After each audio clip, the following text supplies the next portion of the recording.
Yeah, these four trades are going to shape the NBA entirely different than we knew it last year. So, first we're going to be talking about Jimmy Butler. Jimmy Butler is a lockdown defender and multi-time All-Star from the Chicago Bulls. He was on a big contract, but it was finally his time to be traded. He wasn't happy with Chicago, and Chicago wasn't really that happy with how their season was going. They were constantly either on the edge of a rebuild or on the edge of trying to build their team.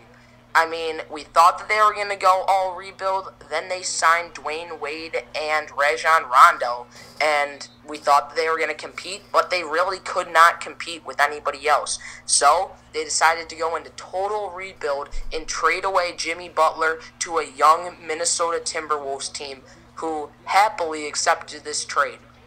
In return, the Chicago Bulls received Zach LaVine and Chris Dunn, two young prospects. I know you've probably heard of Zach LaVine from the dunk contest, and a number 7 overall pick.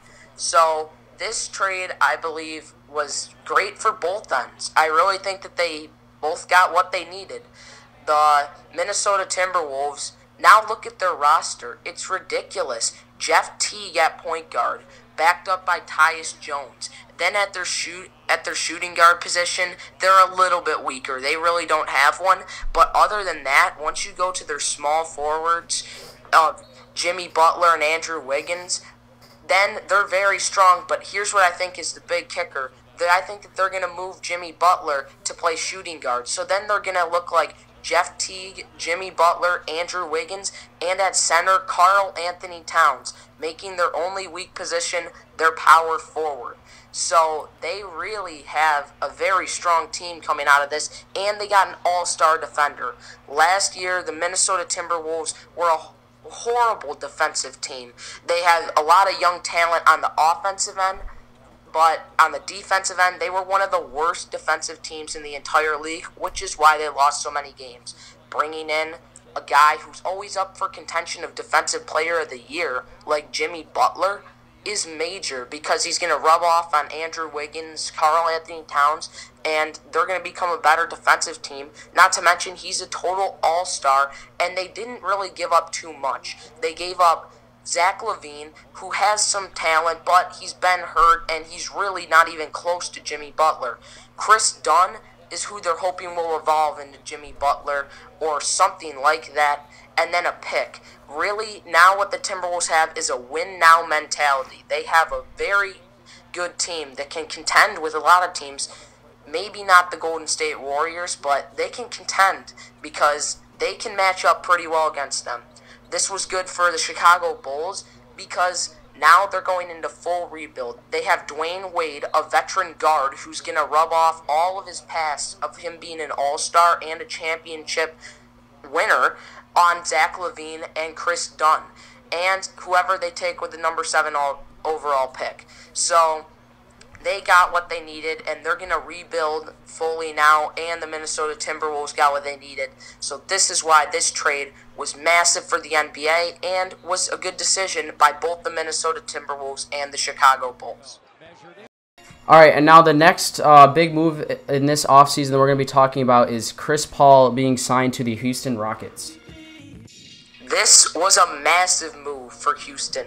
They have all-star James Harden, who was the runner-up for MVP behind Russell Westbrook, who put up a historic season. Almost any other season, James Harden would have been MVP. But, based on what the Houston Rockets did in the playoffs, James Harden cannot play 82 games a year with the role he had and then show up huge in the playoffs. This is where Chris Paul comes into play. Chris Paul, an all-star point guard, but hasn't really been a true winner. I mean, he had good pieces around him in LA, but with Blake Griffin's contract ending and many other uncertainties in LA, it was time for him to make a move alongside James Harden and the Houston Rockets, who signed Chris Paul to a huge contract. So now the Houston Rockets lineup is Chris Paul at the 1, James Harden at the 2. And Eric Gordon, he's also another very good 2. They could trade him. Trevor Ariza at the 3, who's a great shooter. And They have some other very solid pieces around in their bigs, young bigs who they're looking to develop. Now, I mean, I'm not sure if they can contend with the Warriors, but this makes it a lot closer because James Harden and the Rockets were really going nowhere without signing a big name free agent, and they have a decent inside with Nene and Ryan Anderson and other people there. But now that they have Chris Paul at the 1, they can shift James Harden to 2, maybe even 3. Who knows? But they're going to have 2 complete all-stars on the floor. Chris Paul, who's a great distributor of the ball too. Neither man, I think, is too selfish. You can argue James Harden's a little selfish, but he didn't really have anybody else on his team last year. Now with Chris Paul, this is going to be a massive change. I still don't think that they can compete, but they're a lot closer. And if they sign one more big name, they could have a total massive big 3. I mean, they have 2 of the pieces, and Eric Gordon is very close to developing into an all-star. So once they signed Chris Paul, it was massive. And, I mean, now that they have Chris Paul on this team, they are a lot stronger, and James Harden will be able to rest more during the regular season, making them a much better playoff team. And that's why this signing for the Houston Rockets was huge. All right. So the next big move that we're going to be talking about in this NBA offseason is the Boston Celtics acquiring Gordon Hayward. Yeah, Boston signing Gordon Hayward was just that step that they needed to become a championship team. They already signed Al Horford last year. They already have all-star point guard Isaiah Thomas, who's one of my favorite players. They drafted Jason Tatum, who I think is going to become a superstar.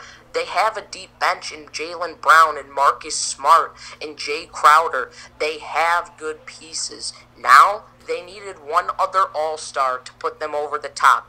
And who better than Gordon Hayward, a guy who can shoot the ball like crazy, who has great chemistry with the coach Brad Stevens because he was his college coach at Butler. So him coming over to Boston, he should fit in perfectly there. And when they played the Cleveland Cavaliers in the Eastern Conference Finals last year, who absolutely killed the Boston Celtics? LeBron James. Now they have Gordon Hayward, an all-star small forward, who can match up on LeBron. And they have Jason Tatum. So with those two learning alongside, maybe you can even play Tatum at a power forward position. I mean, the guy is 6'10". He certainly has the height for it. So once you match up that starting lineup, this is what you get. Isaiah Thomas, all-star point guard. He averaged almost 30 points a game last year and a bunch of assists. I don't have an exact number for that, but he was great. At the 2, that's the only spot where they're a little bit weaker because of the whole Avery Bradley thing. But maybe they can just play Marcus Smart there, who's not a bad option. At the 3, Gordon Hayward, who's awesome. I mean, he's a proven all-star, and he's got great chemistry with the coach. And he's a team player is the key. They didn't sign somebody that wants the biggest role. They signed somebody who's willing to play at an all-star level but doesn't need to hold the ball all the time. At the 4, Jason Tatum, a rookie who I think is going to be huge. He's going to be awesome. They took him with the 3rd overall draft pick, and based on his summer league performance, you can see that he's going to be great. And all-star center Al Horford. This team, everybody on the floor can shoot the ball, and they have many guys who can drive and are athletic. Now I really believe, call me crazy for it, that they could beat the Cleveland Cavaliers in the Eastern Conference Finals. I mean, they had a better regular season than them last year, and now they just added another all-star.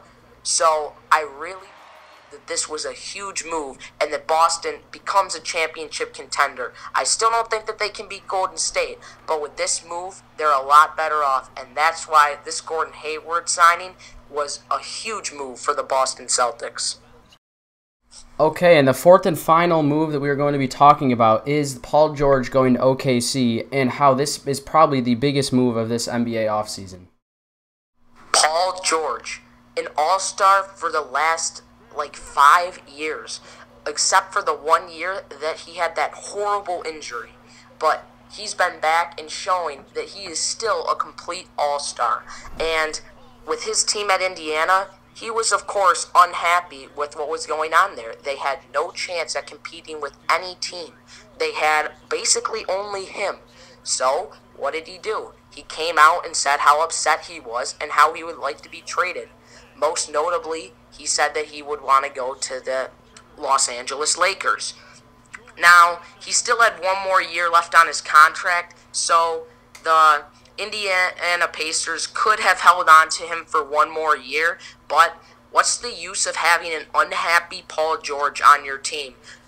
Because next year, you know he's going to leave anyway, so there would be no purpose just letting him leave and getting nothing for him, rather than at least getting something for him by trading him this year. So, they traded to the Oklahoma City Thunder with MVP Russell Westbrook on that team.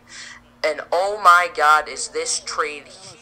Paul George is an all-star. Now, he's not as good as Kevin Durant, even though I hate Kevin Durant and I hate saying that, but Kevin Durant's better than Paul George. Now, Paul George, though, is still a total all-star, and he and Russell Westbrook make up a great combination along with Steven Adams in the paint. They have a very solid big two, and maybe even they can make Steven Adams into that big three spot. Now, they have a solid team. They got Andre Roberson, they got Doug McDermott, who's just a spot-up shooter, and Enes Kanter, the mustache brothers, Steven Adams and Enes Kanter. So, by adding Paul George here, this team is a serious contender.